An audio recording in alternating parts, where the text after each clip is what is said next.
আসসালামু আলাইকুম। অ্যাকাউন্টিং আওয়ারের পক্ষ থেকে তোমাদের শুভেচ্ছা জানাচ্ছি। আমি ফাহিম হাসান। আজকে তোমাদের এডমিশন ফ্রি লাইভ ক্লাসের 20তম ক্লাস। দেখতে দেখতে কিন্তু আমরা 20তম ক্লাসে চলে এসেছি। ওকে, তো চলো শুরু করা যাক। তো আজকে আমরা লেকচার 20-তে যে টপিকটা পড়বো সেটা বলছিলাম মজুদ পণ্যের হিসাব রক্ষণ পদ্ধতি। তো এই যে মজুদ পণ্যের হিসাব রক্ষণ টপিকটা পড়বো, আমরা মূলত জানি যে এই জায়গার মধ্যে বেসিক্যালি 3টা টপিক আমরা পড়ি। এটা হচ্ছে আমরা এখানে লিফুর কথা জানি, আমরা এখানে ফিফুর কথা শুনেছি, তারপরে এখানে আরেকটা পদ্ধতি আছে সেটা হচ্ছে অ্যাভারেজ। তো এই 3টা পদ্ধতি মূলত আমরা আলোচনা করব আজকের ক্লাসে। 3টা পদ্ধতির বিস্তারিত একটু জানার চেষ্টা করব, কোন সময়ে অর্থনীতির কোন কোন পরিস্থিতিতে কোন পদ্ধতিটা অনুসরণ করা ভালো, সেই জিনিসগুলো আমরা একটু জানার চেষ্টা করব। ঠিক আছে, তো আমরা এখানে কিছু টেকনিক শেয়ার করব, যে টেকনিকগুলোর মাধ্যমে আসলে আমরা মনে রাখতে পারবো যে কোন কোন সময়ে কোন পদ্ধতি অনুসরণ করা ভালো। তো চলো শুরু করে দেওয়া যাক আজকের ক্লাসটা, লেট করি না। এখানে যে জিনিসটা একটু তোমার জানতে হবে যে তোমাকে প্রশ্ন করতে পারে যে মুদ্রাস্ফীতির সময়, খুবই গুরুত্বপূর্ণ,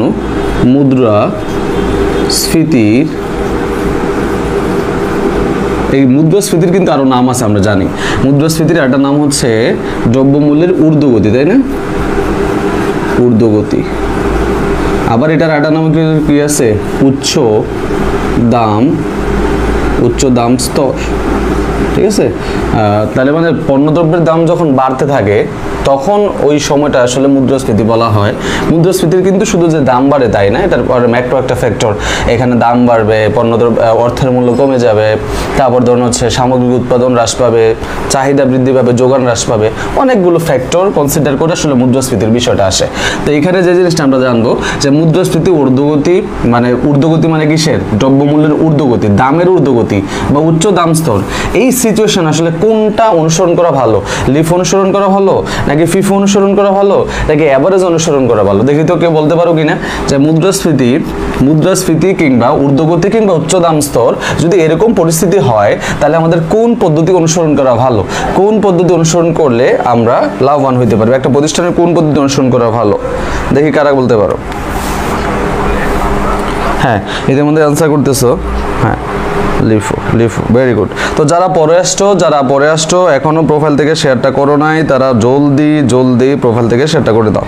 ঠিক আছে, শেয়ার হয়েছে মাত্র 49টা, এটা খুবই দুঃখজনক। শেয়ার মাত্র 49টা কেন হবে? না, আচ্ছা, সবাই করতে পারতেছে, সবাই। তো আমরা জানি যে যারা নতুন এই ক্লাসটাতে তাদের জন্য আমরা এটা বলবো যে এই মুদ্রাস্ফীতি ঊর্ধ্বগতি বা উচ্চ দাম স্তর, এটা মনে রাখার জন্য আমরা একটা টেকনিক অ্যাপ্লাই করছিলাম, যেটা হচ্ছে কি লাফাইতে লিফো। লাফাইতে কি হবে? লিফো। আর লাফাইয়া কেমনে লিফো হয়? লাফানো মানে কি? দেখো, তুমি যদি হেঁটে সামনের দিকে যাও, এটা একটা স্পিড, দৌড়াইয়ে গেলে এক স্পিড। আবার তুমি যদি লাফাইয়া যাও, তাহলে দেখা যায় তুমি হাঁটতে গিয়ে তুমি মানে হচ্ছে একটু হাঁটলে যতটুকু দূর যাচ্ছ তুমি কিন্তু কয়েক লাফে কিন্তু তার চেয়ে অনেক বেশি দূরে যাইতে পারবা। তাহলে লাফাইয়া মানে হচ্ছে সামনের দিকে যাওয়া, অর্থাৎ মুদ্রাস্ফীতিকে বোঝানো হচ্ছে, উচ্চ দাম স্তরকে বোঝাচ্ছে। লাফাইয়া যখন পণ্যের দাম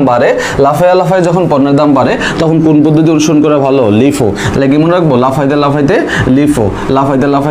লিফো। তাহলে তোমরাও কি করবা? এখন চাইলে লাফাইয়া পড়তে পারো, লাফাইয়া পড়ে মনে রাখতে পারো যে আমরা লাফাইতে লিফো অনুসরণ করবো। এর অর্থ হচ্ছে এই যে যখন পরিস্থিতিটা হবে মুদ্রাস্ফীতি, যখন ঊর্ধ্বগতি দেখা দেবে, যখন উচ্চদাম স্তরের সৃষ্টি হবে অর্থনীতিতে বা বাজারে, তখন আমরা লিফ অনুসরণ করব। আর এই কথাটা আমাদেরকে কে বলে দিছে? এই যে এই পরিস্থিতিতে যে লিফ অনুসরণ করতে হবে, এই তার কিন্তু আমাদেরকে এক হিসাব বিজ্ঞান নীতিওয়ালা বলে দিছে। সেই নীতির নাম হচ্ছে কি? রক্ষণশীলতার নীতি। কি নীতি? রক্ষণশীলতার নীতি। এই রক্ষণশীলতার নীতি কিন্তু আমাদেরকে বলে দিছে যে তুমি এমন কোনো রীতি বা নীতি অনুসরণ করো না যে রীতি বা নীতি অনুসরণ করলে সম্পদ এবং মুনাফার পরিমাণ কি দেখাবে, বেশি দেখাবে। আর সে আমাদেরকে এটাও বলে দিছে যখন মুদ্রাস্ফীতি দেখা দিবে তখন তুমি আসলে লিফ অনুসরণ করো, তাতে ভালো হবে। এখন প্রশ্ন হচ্ছে আসলে কি ভালো হয়, সে আমাদেরকে রক্ষণশীলতা নীতি আমাদের কেন বলছে যে এটা ভালো হবে।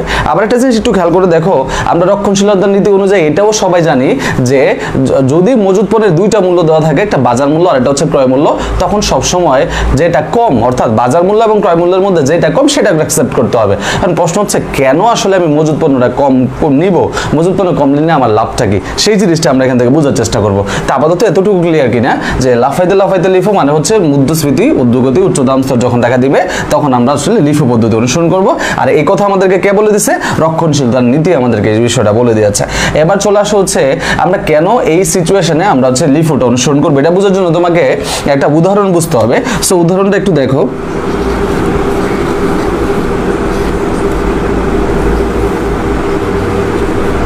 আমি একটা অঙ্ক নিব এখানে, যে ধরো হচ্ছে তুমি 50 একক পণ্য কিনছো 15 টাকা দামে, তুমি তারপরে 20 একক পণ্য কিনছো 20 টাকা দামে, তুমি 30 একক পণ্য কিনছো 25 টাকা দামে, তুমি হচ্ছে ধরো 20 একক পণ্য কিনছো 30 টাকা দামে।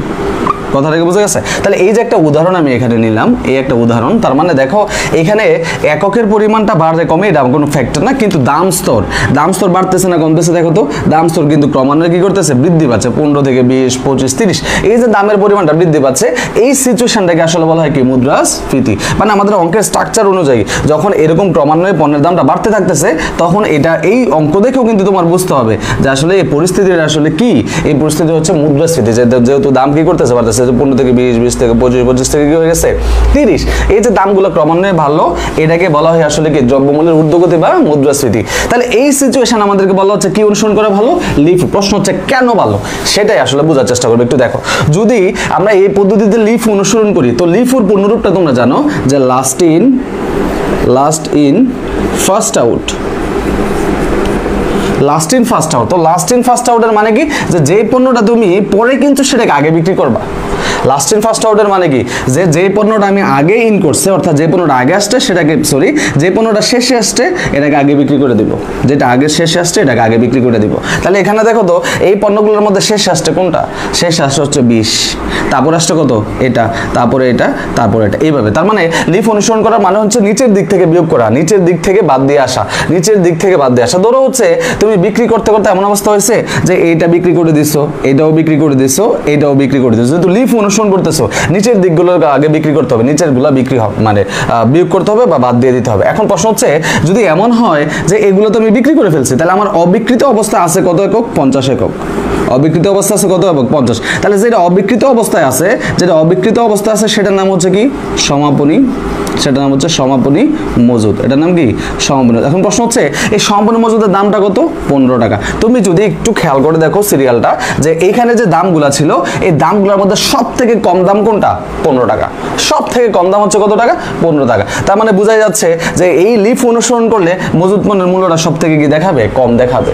কারণ কি, একদম উপরে অবশিষ্ট থাকবে, উপরেরটা অবশিষ্ট থাকার মানে হচ্ছে এখানে আমার মজুদ পণ্যের মূল্য আমি কি দেখাচ্ছি, কম দেখাচ্ছে। তাহলে ওই যে রক্ষণশীলতার নীতি আমাকে বলছে যে মজুদ পণ্যের মূল্য কি দেখানো যাবে না, মজুদ পণ্যের মূল্য কম মানে বেশি দেখানো যাবে না, তুমি কম দেখাইবা, কারণ মজুদ পণ্য তো আমার সম্পদ, মজুদ পণ্য আমার কি, সম্পদ। তাহলে এইখানে যে জিনিসটা একটু খেয়াল করবা, যে আমি যদি এখন তাহলে এই যে সিনারি, আমি যে এই অবস্থাতে অর্থাৎ মুদ্রাস্ফীতিতে যখন আমি লিফ অনুসরণ করলাম তখন আমার মজুদ পণ্যের মূল্য কি দেখাচ্ছে। তাহলে দেখো আমার 1 নম্বর পয়েন্টে দেখো, আমাদের মজুদ পণ্য মানে সমাপনী মজুদ কি দেখাচ্ছি, সমাপনী মজুদ পণ্যের মূল্য।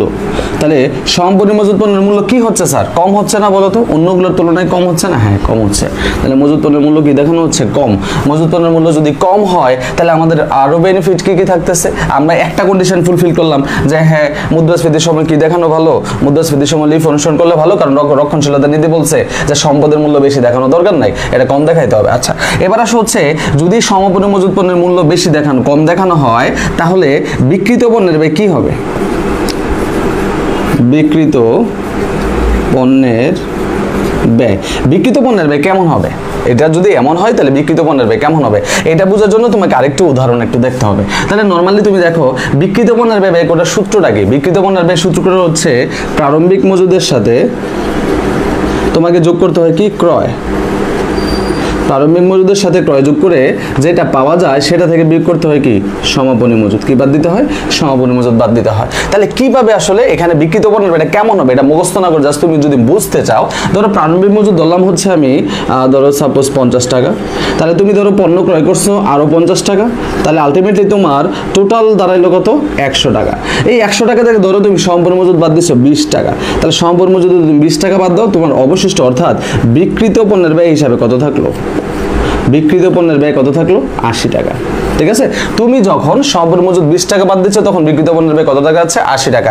এবার হচ্ছে এখানে আমরা আরেকটু কাজ করব, সে কাজটা হচ্ছে ধরো এই অঙ্কটার মধ্যে হুবহু এই অঙ্কটার মধ্যেই যেখানে সমাপনী মজুদ 20 টাকা বাদ দিচ্ছি, এটা 20 টাকা বাদ না দিয়ে এখানে আমি 10 টাকা বাদ দিব, কারণ আমি একটু কম বাদ দিব, কারণ কি এই যে সমাপনী মজুদ পণ্যের মূল্য কি দেখাচ্ছি কম, তো কম দেখানো মানে হচ্ছে আমি এখানে একটু কম দেখাবো। তাহলে কম দেখাইতে গেলে কি করতে হবে, আমরা 20 টাকার জায়গায় আমি কত দেখাবো 10। আচ্ছা বলো 100 থেকে যদি তুমি 10 টাকা বাদ দাও তাহলে आंसर কত টাকা হবে 90 টাকা। 100 থেকে 10 বাদ দিলে आंसर কত টাকা হচ্ছে 90 টাকা, 90 টাকা। তাহলে এবার দেখো তো স্যার, আমি যখন মজুদ পণ্যের মূল্য কমাই দিলাম, মজুদ পণ্যের মূল্য কমাই দেওয়ার কারণে আমার বিক্রিত পণ্যের ব্যয় কি আগের তুলনায় বাড়লো না কমলো?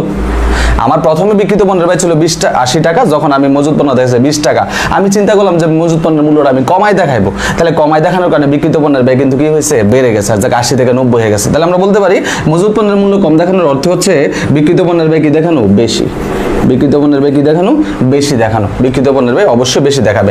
আর বিক্রিত পণ্যের ব্যয় যদি বেশি দেখানো হয় তাহলে মোট লাভ কেমন দেখাবে, মোট লাভ কি দেখাবে, মোট লাভ অবশ্যই কি হবে কম, মোট লাভ অবশ্যই কি হবে কম হবে। কারণ কি বিক্রিত পণ্যের ব্যয় কিভাবে মানে মোট লাভটা কিভাবে আসে, বিক্রয় থেকে বিক্রিত পণ্যের ব্যয় বাদ দিতে হয়, তাহলে বিক্রয় থেকে যদি বিক্রিত পণ্যের ব্যয় বাদ দাও বেশি বাদ দিলে তাহলে লাভটা কি হয়ে যাবে কমে যাবে। তাহলে বিক্রিত এই মোট লাভ যদি কম হয় তাহলে মোট লাভ কম হলে আমাদের আরেকটা জিনিস জানি যে আমাদের নিট লাভটাও কি হবে কমই হবে, নিট লাভটাও কমই হবে। আলটিমেটলি নিট লাভও যদি কম হয়, নিট লাভটাও যদি কম হয় তাহলে আমাদের আরেকটা সিচুয়েশন আসবে, সেই জিনিসটা স্যার দেখা যায় না স্ক্রিন কেন, আমার এখানে তো ক্লিয়ার দেখা যাচ্ছে।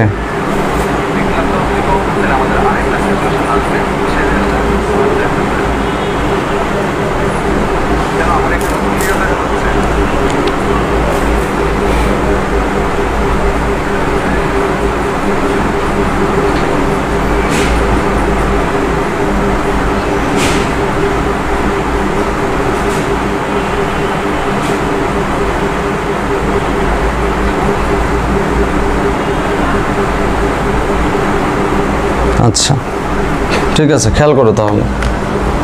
তাহলে এবার দেখো নিট লাভটা কম হচ্ছে, আর নিট লাভ কম হলে আরেকটা জিনিস কি হবে, তোমার আয়করটাও কি দেওয়া লাগবে, সরকারকে আয়করও কম দেওয়া লাগবে। তাহলে নিট লাভ কম হলে কিন্তু আয়করও কম দেওয়া লাগতেছে।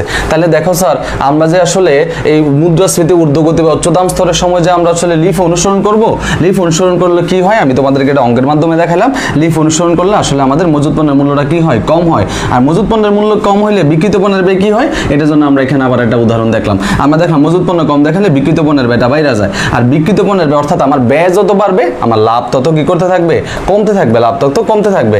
আর লাভ কমা মানে হচ্ছে আমার আয়কর কি দেওয়া কম দেওয়া। তাহলে আমার দুইটা উদ্দেশ্য সাধন হলো, এক হচ্ছে আমি মজুদ পণ্যের মূল্য কম দেখালাম মানে আমার চলতি সম্পদ আমি কম দেখাইলাম, আর এটা হচ্ছে আমার মুনাফার পরিমাণও কি দেখানো হয়েছে কম দেখানো হয়েছে। রক্ষণশীলতা নীতি আমাকে এটাই বলে যে এমন নীতি বা রীতি অনুসরণ করো না যে ওটা অনুসরণ করলে তোমার মুনাফার সম্পদ কি দেখাবে বেশি দেখাবে, তাহলে এই সময় এটা অনুসরণ করলে আবার কি হয় কম হয়। এই জন্য আমাদেরকে রক্ষণশীলতা নীতি এই কথাটা বলে দিচ্ছে। ঠিক আছে,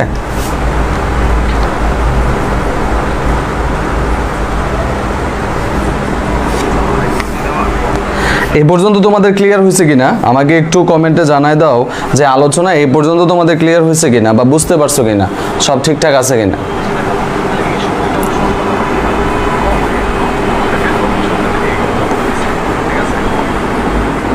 এই পর্যন্ত ক্লিয়ার আছে কিনা, সবকিছু বুঝতে পারছো কিনা।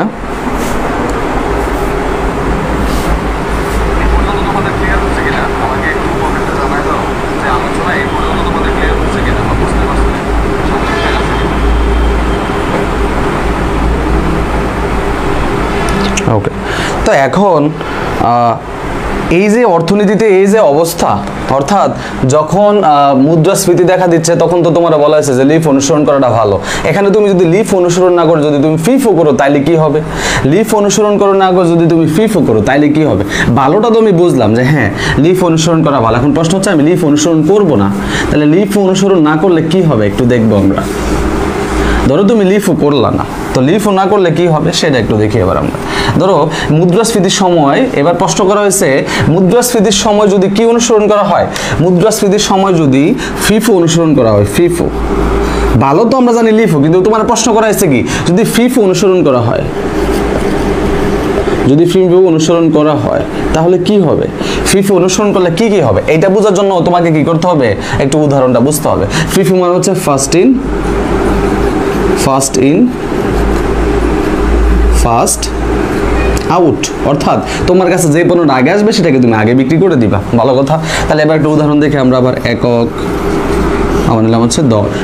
তাহলে এবার খেয়াল করো, ধরো 100 একক কিনলা তুমি হচ্ছে 50 টাকা দ্বারা, তুমি 80 একক কিনলা হচ্ছে 60 টাকা দ্বারা, তুমি 70 একক কিনলা হচ্ছে ধরো হচ্ছে 70 টাকা দ্বারা, তুমি 50 একক কিনলা ধরো হচ্ছে 80 টাকা দ্বারা। তাহলে এই যে একটা অবস্থা, এই সিনের এটা দেখে কি মনে হচ্ছে দ্রব্যমূল্যের দাম কি ক্রমান্বয়ে বাড়তেছে না, এই যে 50 60 70 80, এটা যে এভাবে বাড়বে তা না, এটা তো আনুমানিক একটা উদাহরণ হিসেবে ধরে নেওয়া জাস্ট। তার মানে দ্রব্যমূল্যের কিন্তু এখানে কি করতেছে, দ্রব্যমূল্য কিন্তু বৃদ্ধি পাচ্ছে, মানে দ্রব্যমূল্যের দামটা বৃদ্ধি পাচ্ছে। তাহলে দাম বৃদ্ধি পাওয়া মানে হচ্ছে কি মুদ্রাস্ফীতি। এখন এই মুদ্রাস্ফীতিতে তোমাকে প্রশ্ন করা হয়েছে যে ফিফো অনুসরণ করলে কি হবে, এটা কিন্তু বলে নাই যে কোনটা ভালো, ভালো বললে কিন্তু লিফো আনসার করবা। তোমার কাছে জানতে চাওয়া হয়েছে ফিফো অনুসরণ করলে আসলে কি হবে, কি পরিস্থিতি দ্বারা হবে বা দাঁড়াবে যদি ফিফো অনুসরণ করো। তাহলে দেখো ফিফো মানে ফার্স্ট ইন, অর্থাৎ যেগুলো প্রথমে আসছে সেগুলো প্রথমে বিক্রি করবা, যেগুলো প্রথমে আসছে সেগুলো প্রথমে বিয়োগ হবে। তাহলে প্রথমে আসছে কোনটা, 100 একক 50 টাকা দাম বাদ গেল, 80 একক আসছে 60 টাকা দাম, 70 একক আসছে 70 টাকা দাম। ধরো হচ্ছে শেষের যে 50 একক সেটা তোমার অবিকৃত অবস্থায় আছে, তাহলে সেটা যদি অবিকৃত অবস্থায় থাকে তাহলে এটা হচ্ছে তোমার কি মজুদ, সমাপনী মজুদ, সমাপনী মজুদ, এটা যেহেতু অবিকৃত অবস্থা আছে। এখন একটু খেয়াল করতে হবে স্যার, অন্যান্য দামের তুলনায় এই 50 এককের দাম কি কম না বেশি, আস্ক ইউরসেলফ, অবশ্যই কি বেশি, কারণ সবগুলোর তুলনায় এই 80টাই হচ্ছে সব থেকে বেশি দাম। তার মানে আমার যদি আমি কি করি, এই মুদ্রাস্ফীতি জমা যদি আমি ফিফো অনুসরণ করি তাহলে আমার পণ্যের দামটা কেমন দেখাচ্ছে, বেশি দেখাচ্ছে, পণ্যের দামটা কি দেখাচ্ছে বেশি, অর্থাৎ সমাপনী মজুদ পণ্যের মূল্য কি দেখাচ্ছে বেশি, মূল্য বেশি। বিষয়টাকে ক্লিয়ার? কারণ হচ্ছে যে এই যে দেখো শেষের দিক থেকে বাকি থাকতেছে, কারণ ফার্স্ট ইন ফার্স্ট আউট মানে কি আগেরগুলো আগে বিক্রি করে দাও, প্রথম যেগুলো আসছে এগুলো আগে বিক্রি করো, তাহলে শেষের দামটা তো বেশি, এই জন্য মজুদ পণ্যের মূল্য কি দেখাচ্ছে বেশি দেখাচ্ছে, মজুদ পণ্যের মূল্য কি দেখাচ্ছে বেশি। তাহলে আমরা জানি যে মজুদ পণ্যের মূল্য বেশি দেখালে কি হয়, মজুদ পণ্যের মূল্য বেশি দেখালে কি হয়। তাহলে আমরা এখানে আবার পয়েন্টগুলো একটু নোট ডাউন করব, যে মজুদ পণ্য যদি বেশি দেখানো হয়, অর্থাৎ সমাপনী মজুদ বেশি, তো তোমরা জানো এই মজুদ পণ্য যত বেশি দেখাইবা, ওই যে একটু আগে দেখো মজুদ পণ্য কম দেখেছে, বিক্রিত পণ্যের ব্যয় বাইরে গেছিল, তাহলে মজুদ পণ্যের সাথে বিক্রিত পণ্যের ব্যয় সম্পর্ক কি ঋণাত্মক, এটা একটু লিখে রাখতে পারো খাতার মধ্যে তোমার বোঝার সুবিধার জন্য, যে মজুদ পণ্যের সাথে বিক্রিত পণ্যের ব্যয়ের সম্পর্ক হচ্ছে ঋণাত্মক। ঋণাত্মক মানে কি এটা বাড়লে ওটা কমবে, ওটা কমলে ওটা বাড়বে। তাহলে এখানে দেখো মজুদ পণ্যের পরিমাণটা কি করছো, বাড়াইছো, তাহলে মজুদ পণ্যের পরিমাণ বাড়লে বিক্রিত পণ্যের ব্যয় কি হবে, বিক্রিত পণ্যের ব্যয় হবে কম, বিক্রিত পণ্যের ব্যয় কি হবে কম হবে। মজুদ পণ্য বেশি দেখাইলে বিক্রিত পণ্যের ব্যয় কি হবে,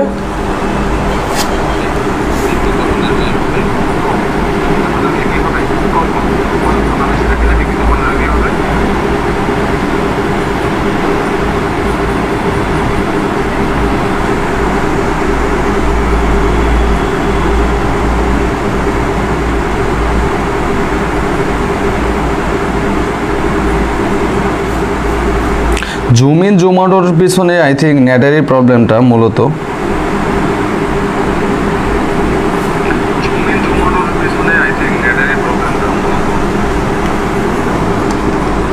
তো এবার একটু দেখো এই বিক্রিত পণ্যের ব্যয় যদি তুমি কম দেখাও তাহলে বাকিগুলো নিশ্চয়ই তোমরা বুঝতেছো যে ব্যয় যদি কম দেখানো হয় তাহলে মোট লাভ কি হবে, ব্যয় কম দেখালে মোট লাভটা কি হচ্ছে, মোট লাভটা হবে অবশ্যই বেশি। আর মোট লাভ যদি তুমি বেশি দেখাও তাহলে তোমার নিট লাভও কি হবে, মানে তুলনামূলকভাবে নিট লাভটা কি হবে আগের তুলনায় বেশি হবে। আর নিট লাভ যদি বেশি হয় সরকারকে তোমার কি দেওয়া লাগবে, আয়কর, তোমার আয় যেহেতু বেশি তোমাকে আয়করও দিতে হবে কি বেশি। তাহলে এবার দেখো তো, এবার কি আমি আমার উদ্দেশ্য সাধন করতে পারলাম? রক্ষণশীলতা নীতি আমার যে বলছে তুমি সম্পদ আর মুনাফা কম দেখাইবা, কিন্তু আমি তো সম্পদের মজুদ বেশি দেখাইলাম, তার মানে সম্পদের মূল্য বেশি দেখাইলাম, আমার লাভও তো আমি বেশি দেখাইলাম, লাভও তো আমি কি দেখাইলাম বেশি দেখাইলাম। তাহলে কিন্তু রক্ষণশীলতা নীতির যে কথাবার্তা সেগুলো কিন্তু আসলে আমি মেনটেন করতে পারি নাই। তাহলে কি বুঝলা যে মুদ্রাস্ফীতি, মুদ্রাগতি বা উচ্চ দাম স্তরের সময় যদি লিফ অনুসরণ করা হয় যা যা হয়, ফিফ অনুসরণ করলে তার ঠিক কি হয়? উল্টা হয়। লিফ অনুসরণ করলে যা হয় ফিফ অনুসরণ করলে ঠিক তার কি হয়? উল্টা হয়। কারণটা কি আমরা এটা ব্যাখ্যা সহ কিন্তু দেখলাম, মুখস্থ না করে জাস্ট কনসেপ্টটা ক্লিয়ার রাখা যে কেন আসলে এরকম ফলাফলগুলো দেখা দেয়, এটা আশা করি তোমাদেরকে আমি খাতা কলমে দেখাইতে পারছি এবং তোমরা বুঝতে পারছো।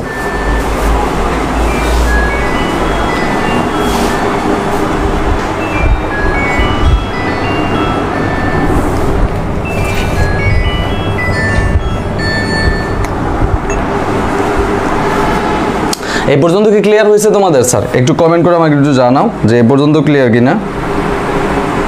আমরা মুদ্রাস্ফীতির যে সিচুয়েশনটা, সেই সিচুয়েশনটা আমরা বুঝতে পারছি কিনা, বা আমরা এই জায়গাটাতে ক্লিয়ার আছি কিনা।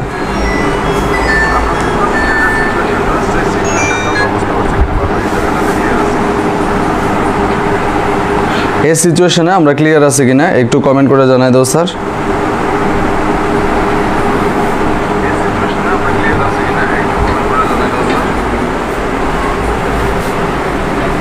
ওকে,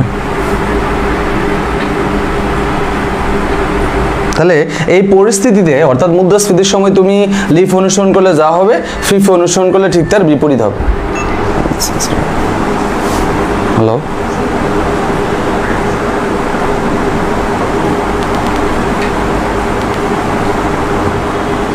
আচ্ছা এবার তাহলে এই যদি হয় অবস্থা, এবার হচ্ছে আমি আমাদের দ্বিতীয় কন্ডিশনে যাচ্ছি। আশা করি তোমরা সবাই এটা বুঝতে পারছো।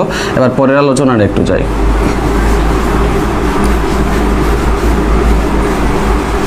আজকের ক্লাস খুব বেশি লেন্দি হবে না, হ্যাঁ, খুবই সংক্ষেপে শেষ করবো ইনশাল্লাহ।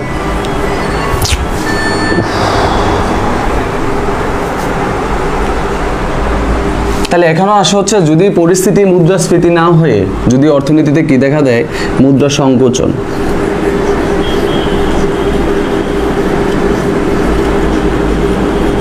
তো তোমরা নিশ্চয়ই বুঝছো মুদ্রাস্ফীতির উল্টাটাই হচ্ছে মুদ্রা সংকোচনকে বোঝায়। তাহলে মুদ্রা সংকোচন মানে হচ্ছে যদি অর্থনীতিতে কি হয়?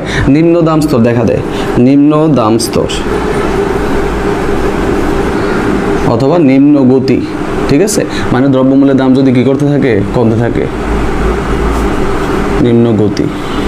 তাহলে এই মুদ্রা সংকোচন, নিম্ন দাম স্তর বা নিম্ন গতি হচ্ছে মুদ্রাস্ফীতির ঠিক উল্টা। আচ্ছা বলো তো ভাই, যদি মুদ্রাস্ফীতির সময় লিফ অনুসরণ করা ভালো হয়, তাহলে মুদ্রা সংকোচনের সময় কি লিফ অনুসরণ করাটা ভালো হবে? না। আমরা একটা টেকনিক শিখছি যে লাফাইতে লাফাইতে লিফো, অর্থ হচ্ছে মুদ্রাস্ফীতির সময় আমরা অনুসরণ করবো লিফো, আর মুদ্রা সংকোচনের সময় আমরা অনুসরণ করবো হচ্ছে ফিফো। মুদ্রা অনুসরণের সময় আমরা কি অনুসরণ করব? ফিফো। মুদ্রা সংকোচনের সময় আমরা অনুসরণ করবো হচ্ছে ফিফো।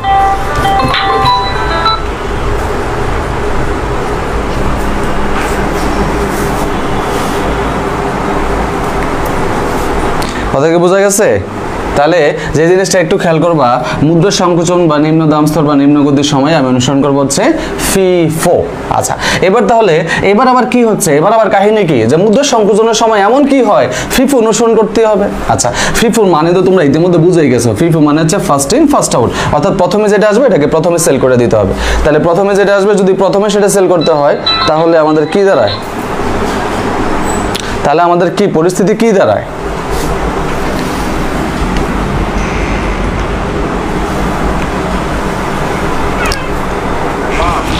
আগে আমি ক্লাসে অনলাইন ক্লাসে শেষ করে আপনার ফোন দিচ্ছি। তাহলে এখানে যে বিষয়টা একটু খেয়াল করবা, তাহলে এইখানে এটা যদি হয় এটা বোঝার জন্য তোমাকে আবার একটা উদাহরণ ধরতে হবে। তাহলে উদাহরণ ধরো, একক আর হচ্ছে দর। তাহলে এবার একটু খেয়াল করবা, এককে আমি আবার একটা উদাহরণ চাই, কারণ তোমাকে প্র্যাকটিক্যাল বিষয়গুলো বুঝাইতে পারলে, যদি প্র্যাকটিক্যাল বুঝতে পারো তাহলে তোমার দীর্ঘদিন আসলে মনে থাকবে। কথা ক্লিয়ার? হ্যাঁ, তাহলে এখানে দেখো হচ্ছে আমরা আবার একটা উদাহরণ নিলাম। 100-র দাম হচ্ছে ধরো 50 টাকা, আর ধরো হচ্ছে 150 একক পণ্যের দাম দাঁড়াইলো 30 টাকা। 180 এককের দাম দাঁড়াইলো ধরো 20 টাকা, আমি নিলাম হচ্ছে ধরো 30 এককের দাম দাঁড়াইলো 10 টাকা। আচ্ছা আমাকে এবার তোমরা একটু কমেন্টে জানাইবা যে এই যে সিনারি, এটা দেখে তুমি কি বুঝতেছো? এটা কি মুদ্রাস্ফীতি বোঝাচ্ছে নাকি মুদ্রা সংকোচন বোঝাচ্ছে? দেখে তো কারা বলতে পারো এই যে পরিস্থিতিটা, এটা কি মুদ্রাস্ফীতি নাকি মুদ্রা সংকোচন? দেখি কে বলতে পারো, দ্রুত কমেন্ট করো, ফার্স্ট দেখি কারা করতে পারো। এইটা কোন পরিস্থিতিকে এটা বোঝাচ্ছে আসলে, মুদ্রাস্ফীতি না মুদ্রা সংকোচন? একটু দ্রুত কমেন্ট করে জানাই দাও।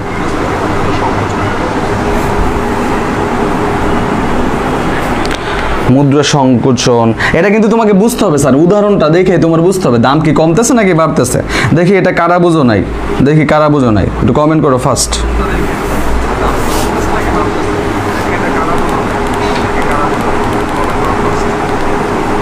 ফার্স্ট কমেন্ট করো দেখি, অনেক সিম্পল ছিল এটা।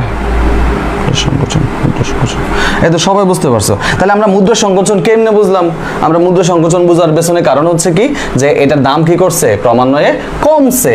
এই যে দাম কমতেছে, তাহলে আমরা জানি যে নিম্ন দাম স্তর মানেই তো কি মুদ্রা সংকোচনকে বোঝায়, নিম্ন দাম স্তর মানে মুদ্রা সংকোচনকে বোঝায়। এখন প্রশ্ন হচ্ছে মুদ্রা সংকোচনের সময় ফিফো অনুসরণ করা ভালো কেন? কেন ফিফোটা অনুসরণ করা ভালো? তাহলে ফিফো মানে ফার্স্ট ইন ফার্স্ট আউট, প্রথমে যেটা আছে আগে বিক্রি করে দাও। তাহলে এটা আগে বিক্রি করে দিবা, এটাকে আগে বিক্রি করে দিবা, এটাকে আগে বিক্রি করে দিবা, কাহিনী শেষ। তাহলে এগুলো বিক্রি করে দেওয়ার পর এবার যেটা অবশিষ্ট থাকলো তার দামটা একটু দেখো তো কি অবস্থা। আর অন্যগুলোর তুলনায় দামটা কি বেশি না কম? অন্যগুলোর তুলনায় কিন্তু দামটা কি কম, দামটা কিন্তু কম। ওই যে 30 এর দাম 10 টাকা, অন্যগুলোর তুলনায় এটা দামটা তো কম। তার মানে আমার যে মজুদ পণ্য, সেই মজুদ পণ্যের মূল্য আমি কি দেখাচ্ছি? কম দেখাচ্ছি। খুবই সিম্পল ব্যাপার।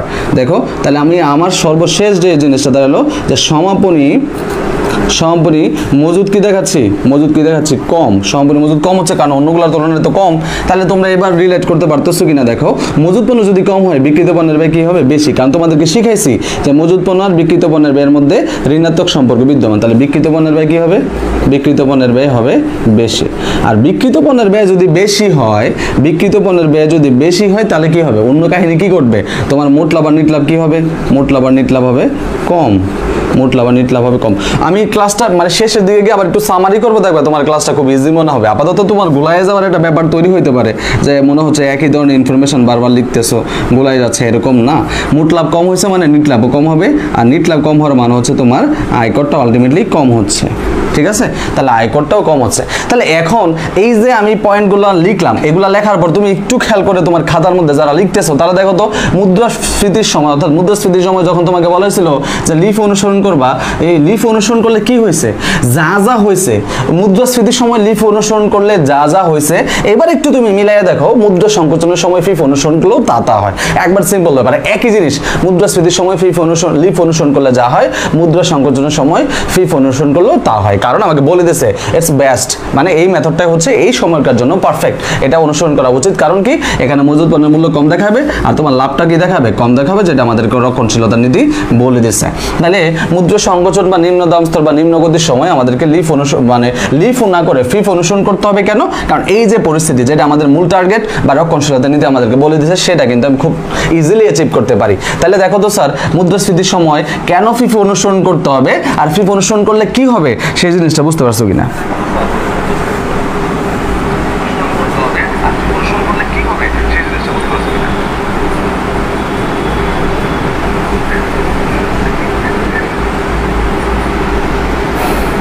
ক্লিয়ার? মাথা উল্টানো দরকার নাই, হ্যাঁ, একটু পরে ক্লিয়ার হবে বিষয়টা, আর একটু ক্লিয়ার হবে। তোমরা শেষ পর্যন্ত করো, তারপরে শেষে দেখে ইনশাআল্লাহ আমি ক্লিয়ার করে দিব বিষয়টা আর একটু। তুমি জাস্ট বুঝো যে কেন এমন হচ্ছে। তুমি যদি বেসিক জিনিসটা বুঝতে পারো, ধরতে পারো, তাহলে কিন্তু ধীরে ধীরে বিষয়টা তোমার ক্লিয়ার হবে। আর মুখস্থ করে তো তুমি এটা মনে রাখার কোনো সুযোগই নেই। মুখস্থ করবে আর বেশি গুলাবে।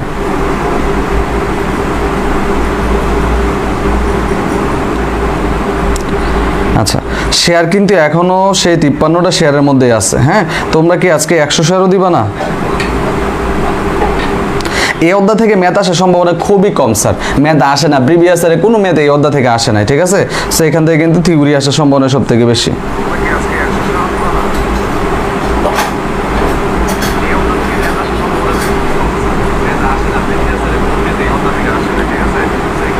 তো শেয়ারটা করে দিও, যারা পরে আসছো তারা শেয়ার করে দাও, শেয়ার করে এটাকে 100 দিও। আজকে স্টুডেন্টের উপস্থিতি দেখে তো মনে হচ্ছে আর ফ্রি ক্লাস নেওয়া যাবে না। আপনারা মনে হয় ফ্রি ক্লাস করতে যাচ্ছেন না।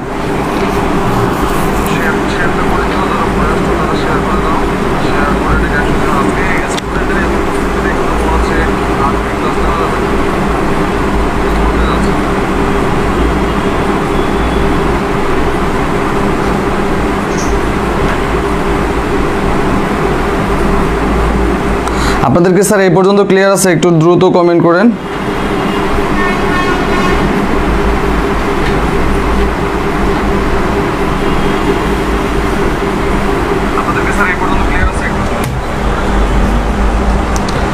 এ পর্যন্ত ক্লিয়ার হলে আমরা আমাদের দ্বিতীয় কন্ডিশনটা অ্যাপ্লাই করার চেষ্টা করবো। এবার দ্বিতীয় কন্ডিশনটা কি?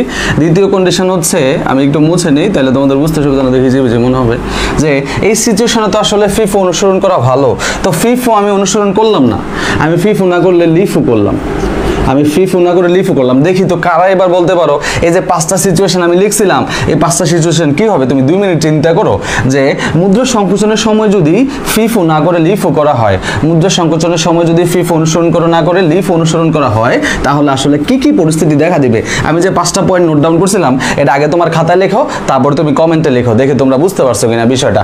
যদি মুদ্রা সংকোচনের সময় ফিফো অনুসরণ করে লিফও করা হয়, তাহলে অর্থনীতির সিচুয়েশনটা কি দাঁড়াবে? 1 মিনিট সময় নাও, 2 মিনিট সময় নাও, নিয়ে একটু নিজে ট্রাই করে দেখো পারো কিনা,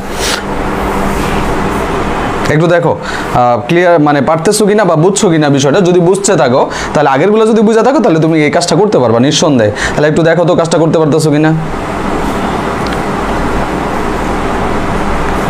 দেখি কারা করতে পারো। একটু টাইম নাও, টাইম নিয়ে খাতা লেখাও ঠান্ডা মাথায়, যে এরকম একটা উদাহরণও তুমি নিতে পারো, হ্যাঁ, বা এই উদাহরণটাই তুমি ইউজ করতে পারো যে এই সিচুয়েশনটায় যখন মুদ্রা সংকোচন হচ্ছে তখন লিফ অনুসরণ করলে আসলে কি হবে, আমার সমর্পণ মজুত পণ্য কেমন দেখাবে, আমার হচ্ছে অন্য জিনিসগুলো কি আসবে না আসবে। আসলে জাকিয়া সুলতানা মুদ্রা সংকোচন তো কোনো দেশের অর্থনীতিতে দেখা যায় না, আর এইটা আসলে তেমনভাবে রক্ষণশীলতা নীতির মধ্যে স্পেসিফিক্যালি বলা নাই, বাট ইটস বেটার। এটা যেহেতু ওই সময়টা যেহেতু লিফও বেটার, এই সময়টাতে ফিফও বেটার, হ্যাঁ।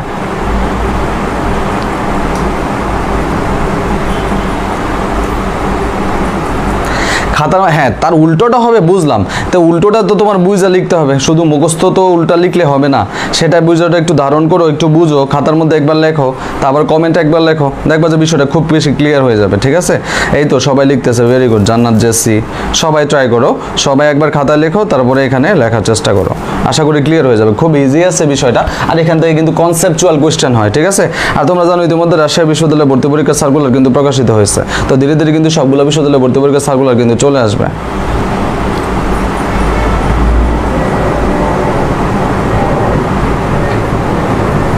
হ্যাঁ, তো যারা বুঝতে পারতেছো তারা কিন্তু দ্রুত কমেন্ট করবা।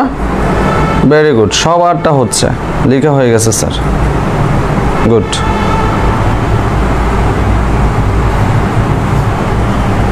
আচ্ছা, এবার আসলে হচ্ছে আমরা আমাদের পরের আলোচনা আগাই। তাহলে এখন স্যার এই পদ্ধতিতে যদি তুমি লিফ অনুসরণ করো, এই পদ্ধতিতে যদি তুমি লিফ অনুসরণ করো তাহলে কি হবে? তাহলে দেখো লাস্ট ইন ফার্স্ট আউট, তার মানে শেষেরগুলো আগে চলে যাবে, এটা আগে চলে যাবে, এটা আগে চলে যাবে, এটা আগে চলে যাবে। তাহলে এগুলো যদি চলে যায় তাহলে দেখো 100 এককের দাম 50 টাকা বাকি থাকলো, মানে বাকিগুলোর তুলনায় সব থেকে বেশি দাম থাকতেছে 50 টাকা। তাহলে আলটিমেটলি কি হচ্ছে? একটু আগে যা হয়েছিল তার ঠিক উল্টা হবে। তাহলে মজুদ পণ্য কি দেখাচ্ছ? মজুদ পণ্য দেখাচ্ছ বেশি। আর আমরা জানি মজুদ পণ্য বেশি হওয়ার মানে হচ্ছে বিক্রিত পণ্যের ব্যয় কি হবে? বিক্রিত পণ্যের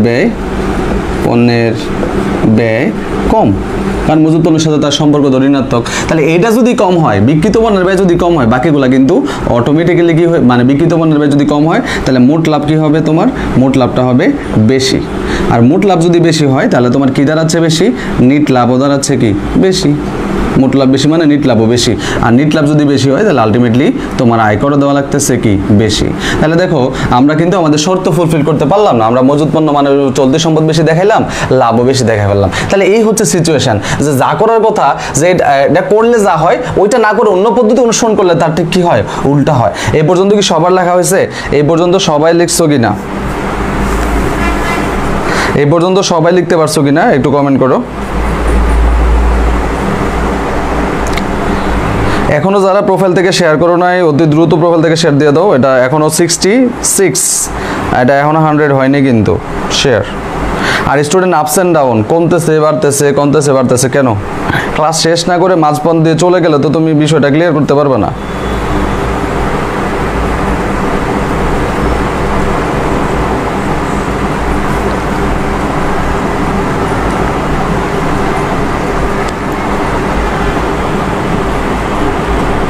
করছে স্যার প্রোফাইল শেয়ার অনেক আগে। হ্যাঁ ধন্যবাদ, যারা প্রোফাইল থেকে শেয়ার দিয়েছে তোমাদেরকে অসংখ্য ধন্যবাদ, যারা দাও নাই তাদেরকে অসংখ্য ধন্যবাদ।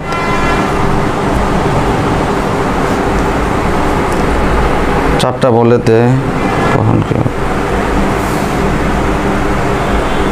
আচ্ছা, এবার আসো হচ্ছে আমরা একটা বিষয় একটু দেখি।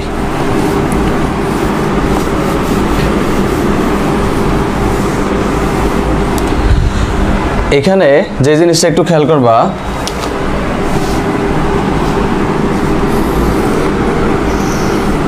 আমরা এখানে দুইটা সিচুয়েশন নেই, একটা হচ্ছে মুদ্রাস্ফীতি। আচ্ছা, তো মুদ্রাস্ফীতির সময় কোনটা ভালো, মুদ্রা সংকোচনের সময় কোনটা ভালো? মুদ্রা সংকোচন। আচ্ছা, তো আমরা একটু আগে শিখে আসছি যে মুদ্রাস্ফীতির সময় কোনটা ভালো, মুদ্রাস্ফীতির সময় হচ্ছে লিফো পদ্ধতি ভালো। মুদ্রা সংকোচনের সময় কি ভালো, মুদ্রা সংকোচনের সময় আবার হচ্ছে ফিফো ভালো। তাহলে লিফো হইলে কি হয়, লিফ হইলে আমরা দেখছি যে এটা ভালো হওয়ার কারণ হচ্ছে কি দেখায়, মজুদ পণ্য কি দেখানো হয়, মজুদ পণ্য কম, তাই না? মজুদ পণ্য যদি কম হয় তাহলে বিক্রিত পণ্যের ব্যয় কি হয়, বিক্রিত পণ্যের ব্যয় কি হয়, বেশি। তাহলে বিক্রিত পণ্যের ব্যয় যদি বেশি হয়, বিক্রিত পণ্যের ব্যয় যদি বেশি হয় তাহলে আমার মোট লাভ নিট লাভ কি হয়, মোট লাভ কি হয়, কম হয়। আমার নিট লাভ কি হয়, কম হয়, নিট লাভ কম হয়। আর সর্বশেষ আমার আয়করটা কি হয়, কম হয়। তাহলে এবার একটু খেয়াল করো স্যার, আমি যদি মুদ্রাস্ফীতির সময়ে লিফ অনুসরণ করি, এটাই তো ভালো, এটা ভালো হলে এইটা হয়। তুমি কষ্ট করে শুধু এইটা মুখস্থ করো যে মুদ্রাস্ফীতির সময় এটা হয়। যদি এতক্ষণের ক্লাস তুমি বুঝতেও না পারো তাহলে মনে রাখবো মুদ্রাস্ফীতির সময় লিফ অনুসরণ করলে এই সিনারিগুলো হয়। তাহলে এটা তো মাথায় ক্যাচ করে ফেললো, যা বুঝে গেল মুদ্রাস্ফীতির সময় এটা হয়। এবার বলো যে মুদ্রা সংকোচনের সময় কি হয়, মনে রাখবা মুদ্রাস্ফীতির সময় লিফ করলে অনুসরণ করলে যা হয়, মুদ্রা সংকোচনের সময়ও ফিফ অনুসরণ করলে কি হবে, একই রকম পরিস্থিতি হবে, একই রকম। দেখো খুবই সিম্পল ব্যাপার, মুদ্রাস্ফীতির সময় লিফ অনুসরণ করলে যা হয়, মুদ্রা সংকোচনের সময় ফিফ অনুসরণ করলে তাই হয়। মুদ্রাস্ফীতির সময় লিফ অনুসরণ করলে যা হয়, মুদ্রা সংকোচনের সময় ফিফ অনুসরণ করলে তা হয়। দেখো এবার বিষয়টা ক্লিয়ার হচ্ছে কিনা, একটু ধীরে ধীরে আগাও। যে মুদ্রাস্ফীতির সময় লিফ অনুসরণ করলে যে 5টা সিচুয়েশন ঘটে, মুদ্রা সংকোচন অর্থাৎ যখন নিম্ন দাম স্তর তখন ফিফ অনুসরণ করলে কি হয়, সেম 5টা সিচুয়েশনই ঘটে, তার মানে একই রকম পরিস্থিতি ঘটতেছে। আচ্ছা, এবার তুমি দ্বিতীয় কাজ দেখো, মূলত এই দুইটা জিনিস থেকে পরীক্ষা প্রশ্ন আসে, বেশি কোনটা ভালো আর ভালো হলে কি করতে হয়। তাহলে এবার সিনারিটা একটু উল্টায় দিতে হবে, একটু চেঞ্জ করে চিন্তা করতে হবে। মুদ্রাস্ফীতির সময় লিফ অনুসরণ করলে যদি এটা হয়, তাহলে আমি যদি এবার কি অনুসরণ করি, মুদ্রাস্ফীতির জন্য আমি কি অনুসরণ করি, ফিফো। লিফ অনুসরণ না করে যদি কি করি, ফিফো অনুসরণ করি। মুদ্রাস্ফীতির জন্য যদি আমি কি অনুসরণ করি, ফিফো, তাহলে এখানে যেটা হয়েছে, এখানে যেটা হয়েছে তার ঠিক কি হবে, উল্টা। তার ঠিক কি হবে, উল্টা হবে। তাহলে মুদ্রাস্ফীতির সময় লিফ অনুসরণ করলে যা হয়, ফিফ অনুসরণ করলে তার থেকে উল্টা হয়। তাহলে এখানে যদি উল্টা হয়, তাহলে এখানেও যদি ফিফ অনুসরণ করে কি করো, লিফও করো, তাহলেও কি হবে, তাহলেও তো উল্টাই হবে। তাহলে আমরা খুবই সিম্পল বিষয়টা মনে রাখতে পারি যে মুদ্রাস্ফীতির সময় লিফ অনুসরণ করলে যা হয়, ফিফ অনুসরণ করলে ঠিক তার উল্টা হয়। আর মুদ্রাস্ফীতির সময় লিফ অনুসরণ করলে যা হয়, মুদ্রাস্ফীতির সময় ফিফ অনুসরণ করলেও, মুদ্রা সংকোচনের সময় ফিফ অনুসরণ করলেও তাই হয়। আর যদি মুদ্রা সংকোচনের সময় ফিফ না করে লিফও করো, তাহলে কি হবে, উল্টা হবে। তাহলে এই উল্টা জিনিসগুলো তো তোমার আসলে মুখস্থ করার কিছু নাই, উল্টা জিনিসগুলো তোমার হচ্ছে টেকনিক্যাল একটু মনে রাখতে হবে। মূল জিনিস হচ্ছে এইটা, মুদ্রাস্ফীতির সময় লিফ অনুসরণ করা ভালো, যা হবে ফিফ মুদ্রা সংকোচন ফিফো করলে তাই হবে।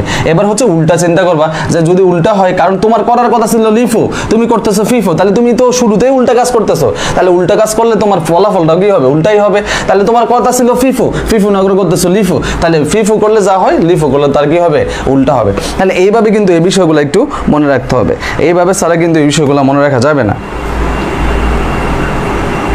ঠিক আছে, এই বিষয়গুলো এইভাবে মনে রাখতে হবে যে এটা করলে এটা হয়, ওইটা করলে তার ঠিক উল্টা হয়। তাহলে এইভাবে মনে রাখলে চারটা কিন্তু তোমার ইজিলি মনে থাকবে। তো এখন পর্যন্ত যা পরিস্থিতি দাঁড়াইলো, কোনোভাবে কিন্তু শেয়ার 66-এর উপরে গেল না। তার মানে তোমরা মানে প্রতিজ্ঞাবদ্ধ, দৃঢ় প্রতিজ্ঞাবদ্ধ যে আজকে স্যার যাই করুক, স্যার কাট হোক, কোপাক, স্যার হচ্ছে মায়েরা ফেলুক, যাই হোক না কেন, আজকে আর শেয়ার দেওয়া যাবে না।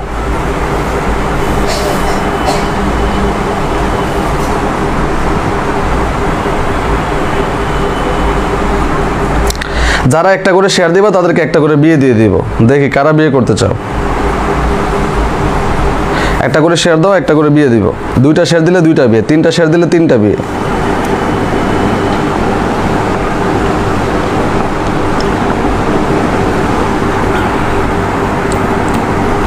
শেয়ার নাই, বিয়েও নাই। শেয়ার না দিলে কোনো বিয়ে শাদী হবে না, ঠিক আছে।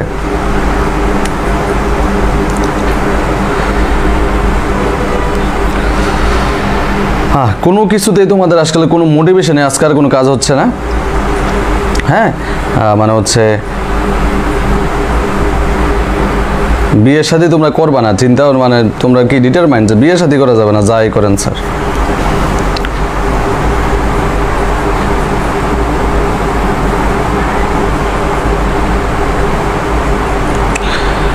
তো যারা শেয়ার দাও নাই তাদেরকে আর কিছু বলার নাই।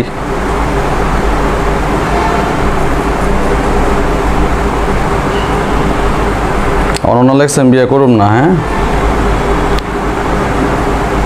হ্যাঁ, সময় যদি তোমার জন্য কিটক্যাট চকলেট আমরা হচ্ছে বিকাশ করে পাঠিয়ে দিবা না। চকলেট তো বিকাশ করা যাবে না, চকলেটের টাকা বিকাশ করে দিবে না, তাও শেয়ার দাও। আচ্ছা, তাহলে এতক্ষণ ধরে আমরা, স্যার আমার প্রোফাইল শেয়ার দিছি, সিলভিয়া ধন্যবাদ স্যার।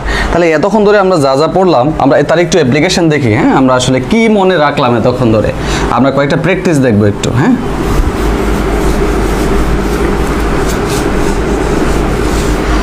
কি পড়লেন, কি জানলেন, ফার্স্ট কমেন্ট করবেন, যারা আছেন তারা ফার্স্ট কমেন্ট করবেন। আমরা প্র্যাকটিস 1 দেখি, P1। তো এখানে প্রথম প্রশ্ন হচ্ছে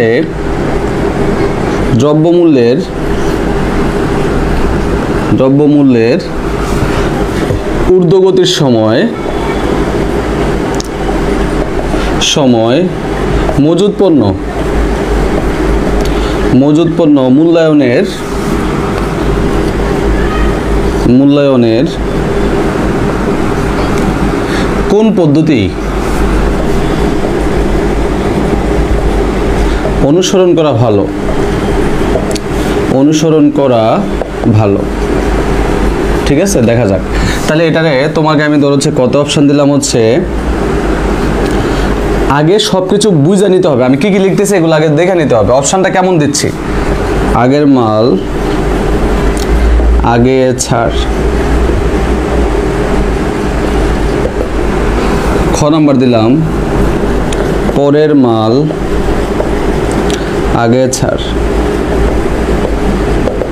3 নাম্বার দিলাম ভারযুক্ত গড় পদ্ধতি। আমরা 4 নাম্বারে দিলাম কোনোটাই নয়। প্রশ্নগুলো একটু উঠাইও কষ্ট করে। হ্যাঁ, কোনোটাই নয়। দেখি এটার অ্যান্সার কি হবে। অনেক পণ্ডিত আছে আমি প্রশ্ন লেখার পরে অ্যান্সার দেওয়া শুরু করে দিচ্ছে, কিন্তু আসলে তোমরা যেটা অ্যান্সার দিবা এটা কিন্তু আমি অপশানে রাখিই নেই। তাহলে এবার দেখি তো এটার অ্যান্সার কি দিবা। হ্যাঁ, লিফু বলে কোনো লাভ নাই ভাই, আমি কিন্তু অপশানে লিফু রাখিই নাই, লিফু তো দিয়েই নাই। তাহলে লিফু বলে কী লাভ হবে? যেটা দিছি সেটা দিয়ে প্রশ্ন মানে অ্যান্সার করবা, যেটা দিছি সেটা দিয়ে অ্যান্সার করো। দেখি কারা পারতেছো বা কারা বুঝতেছো। ফার্স্ট কমেন্ট করতে হবে, ফার্স্ট। সবাই যতজন ক্লাসের মধ্যে আসো তারা সবাই একটু কমেন্ট করবে, তাহলে আমার বুঝতে সুবিধা হবে। তখন ধরে আসলে যা পড়াইলাম ওগুলা কি মাথার উপর দিয়ে গেল, নাকি মাথার ভিতর দিয়ে গেল, নাকি আশপাশ দিয়ে গেল। হ্যাঁ, সেটা বোঝার জন্য কিন্তু আমাদের কমেন্টগুলো জানতে হবে।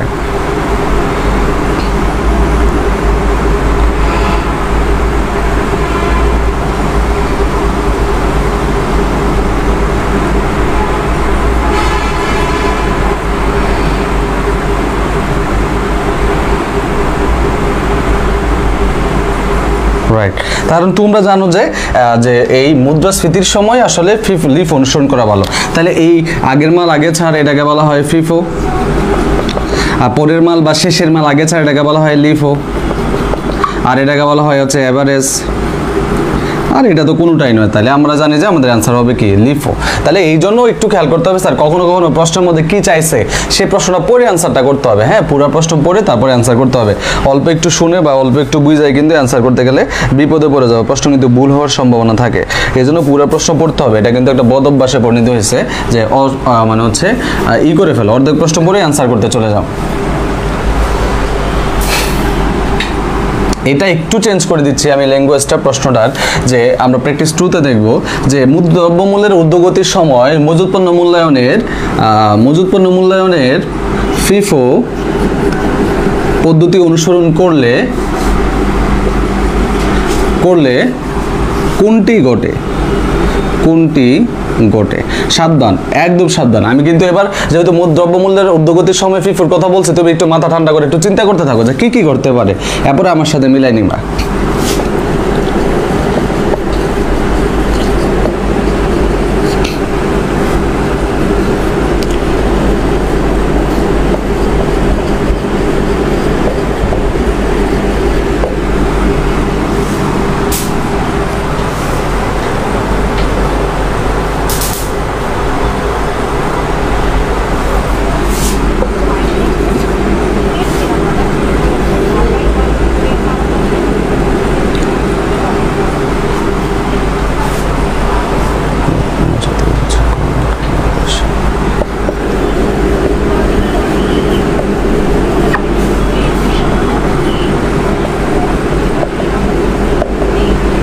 দেখি তো এটার আনসার কি হবে, এটার আনসার কি হবে, ঝটপট বলো। একটু মাথা ঠান্ডা রেখে আনসার করতে হবে, মাথা ঠান্ডা রেখে আনসার করতে হবে। অ্যান্সার কি হবে?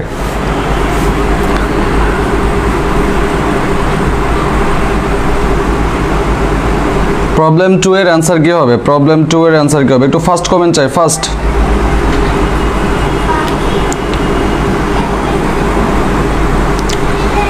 বুঝে শুনে ঠান্ডা মাথায় অ্যান্সার করতে হবে কিন্তু, হ্যাঁ একটু প্রশ্ন কিন্তু ঘুরাই দেওয়া হয়েছে, এজন্য একটু প্রশ্নটা এটা বুঝে শুনে অ্যান্সার করতে হবে।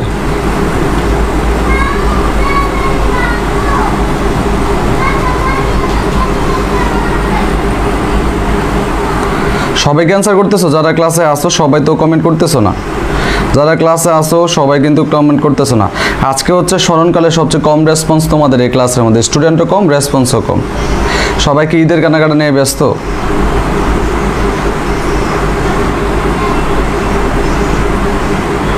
আগে ক্লাসটা একটু লেটে হয়ে গেছে বেশি।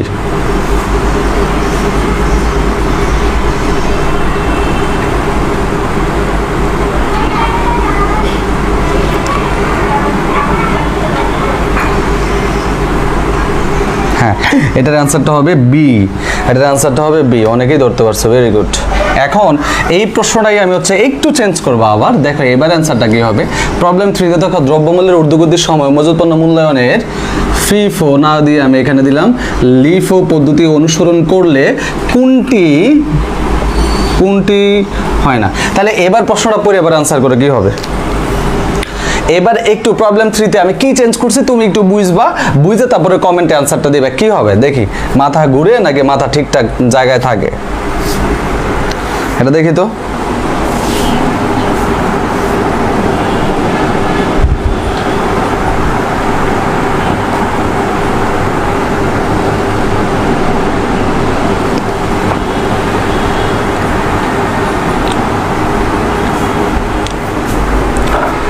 অ্যান্সারটা কি হবে দেখা যাক, এটা কারা করতে পারো। জেরিন অ্যান্সার করছে, সত্রিব অ্যান্সার করছে। যারা এই কোশ্চেনগুলো অ্যান্সার করতে পারো ইনশাল্লাহ তারা কোনোভাবে এগুলো আটকাবে না। হ্যাঁ মানে এখান থেকে যেহেতু কোনোভাবে তোমার অ্যানালিটিক্যাল কোশ্চেন দেওয়া হোক না কেন তুমি কিন্তু আটকাবে না, ঠিক আছে, যদি তুমি বুঝতে পারো বিষয়গুলো। আর কেউ কি পারতেছো না? আর কেউ কি পারতেছো না?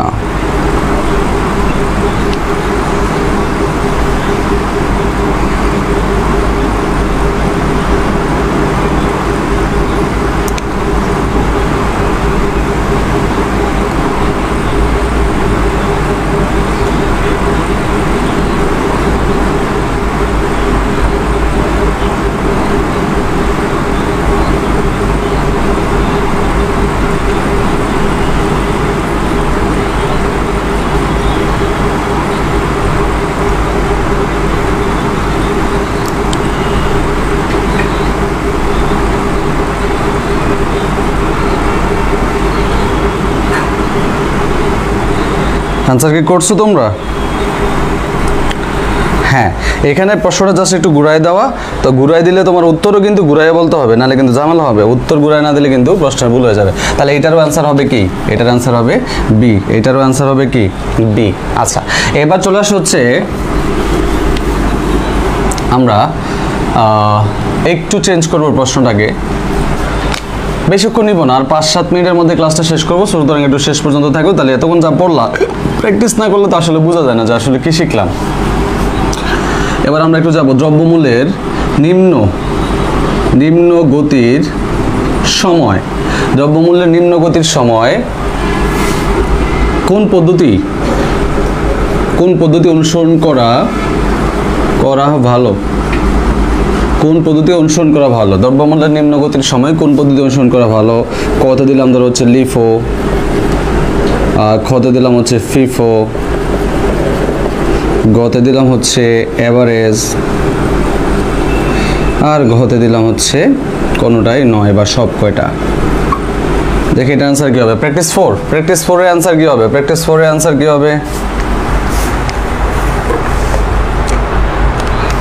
বুঝে শুনে অ্যান্সার করবা, বুঝে শুনে অ্যান্সার করবা, তাড়াহুড়া করতে গিয়ে ভুল করো না।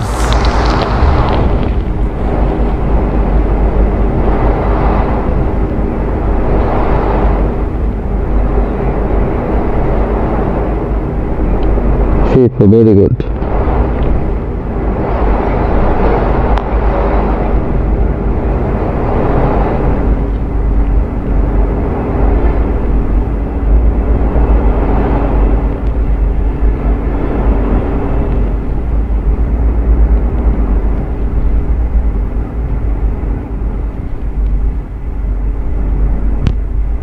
আচ্ছা, তাহলে এটা মোটামুটি সবাই করে ফেলছে आंसर। তাহলে এটার आंसर হবে কি, যে আমরা জানি মুদ্রাস্ফীতির সময় কি অনুসরণ করা ভালো, FIFO, অর্থাৎ आंसर হবে কি বি। আচ্ছা, এবার তাহলে আমি একটু আবার এখানে আংশিক পরিবর্তন করে দেখি তোমরা করতে পারো কিনা।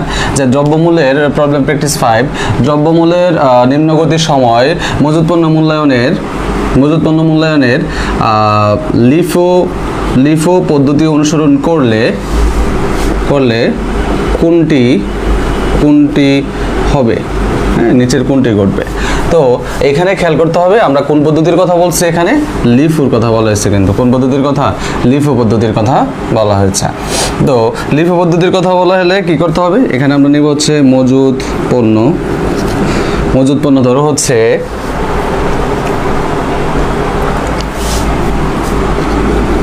কম, মোট লাভ কম, নেট লাভ কম, আর কত হচ্ছে কোনোটাই নয়। দেখি অ্যান্সার কি হবে। এবার কারা করতে পারো আনসার, প্র্যাকটিস 5 এর অ্যান্সার কে করতে পারো, দেখা যাক প্র্যাকটিস 5 এর অ্যান্সার কি হবে।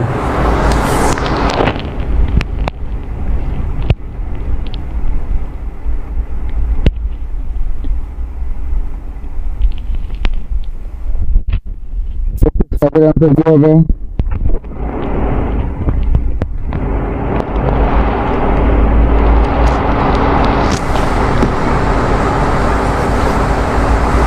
तो फास्ट कमेंट करो, फास्ट प्रैक्टिस 5 এর आंसरটা দেখো কি হবে, একটু চিন্তা ভাবনা করে आंसर করো। প্র্যাকটিস 5 এর आंसर কি হবে, প্র্যাকটিস 5 এর आंसर কি হবে। অনেকে উত্তর করতে পারছো এখন পর্যন্ত, যারা দিছো মোটামুটি সবার উত্তর ঠিক আছে। তো এই প্রশ্নগুলোর অ্যান্সার করতে গেলে কিন্তু আগে প্রশ্ন পুরোটা শেষ পর্যন্ত পড়তে হবে, ফার্স্ট টু লাস্ট পড়ে তারপরে কিন্তু অ্যান্সার করতে হবে, ঠিক আছে। ফার্স্ট টু লাস্ট পড়ে তারপর উত্তর করতে হবে, নয়তো কিন্তু গ্যাঞ্জাম লেগে যাবে। আচ্ছা, তো আশা করি এইখান থেকে যদি তোমাদেরকে কোশ্চেন দেওয়া হয় তোমরা কোশ্চেনের আনসারগুলো করতে পারবা। তো শেষ পর্যন্ত দেখা গেলো যে আজকের অনলাইন ক্লাসের উপস্থিতি খুবই কম, এটার কারণ কি আমি ঠিক জানি না। এমন যদি হয় তাহলে কিন্তু আমি ক্লাস নেওয়ার জন্য আমি ডিমোটিভেটেড হয়ে যাচ্ছি, আসলে এরকম যদি হয় আর কি, যারা ফ্রি ক্লাসগুলো করে নেয় বেসিক্যালি তারা যদি এইভাবে পার্টিসিপেশন এত কম হয় পার্টিসিপেশন, তাহলে কিন্তু আমি আসলে ক্লাস নিতে উৎসাহ হারাই ফেলতেছে একদম। সো আশা করি আগামী ক্লাসগুলোতে তোমাদের উপস্থিতি আরও বাড়বে, যদি না বাড়ে তাহলে হয়তো বা ধীরে ধীরে ক্লাসের সংখ্যা কমে যাবে, কারণ অলমোস্ট 20-25টা ক্লাস আমি 20টা ক্লাস এখানে নিয়ে ফেলেছি ফ্রিতে। অ্যাকাউন্টিংয়ের অনেকগুলো মেজর ক্লাস কিন্তু আমি এখানে তোমাদেরকে করাইছি। সো যারা আজকের ক্লাসে ছিলা তো তারা ক্লাসটা শেষ করার পর গ্রুপগুলোতে নোটগুলো শেয়ার করবা, যতজন আছো নোট শেয়ারও কিন্তু কমে গেছে তোমাদের, তাহলে তোমাদের দিন দিন কি তোমাদের প্রেজেন্ট পার্টিসিপেশন কিন্তু অ্যাকাউন্টিং আবার কমে যাচ্ছে, এটা কিন্তু খুবই অ্যালার্মিং। তো তোমরা যারা ক্লাসটা করছো তারা সবাই হচ্ছে গ্রুপে নোটটা শেয়ার করে দাও, যারা ক্লাসটা করছো গ্রুপে নোটটাকে শেয়ার করে দেবে। এখন আগামী কোন টপিকের ক্লাস চাও সেটাও তোমরা আমাকে জানাও। এই ক্লাসটা অনেক বেশি গুরুত্বপূর্ণ ছিল, আর রিসেন্ট ইনশাল্লাহ খুব দ্রুতই আমরা হচ্ছে রিটেনের উপর ক্লাস শুরু করে দিব।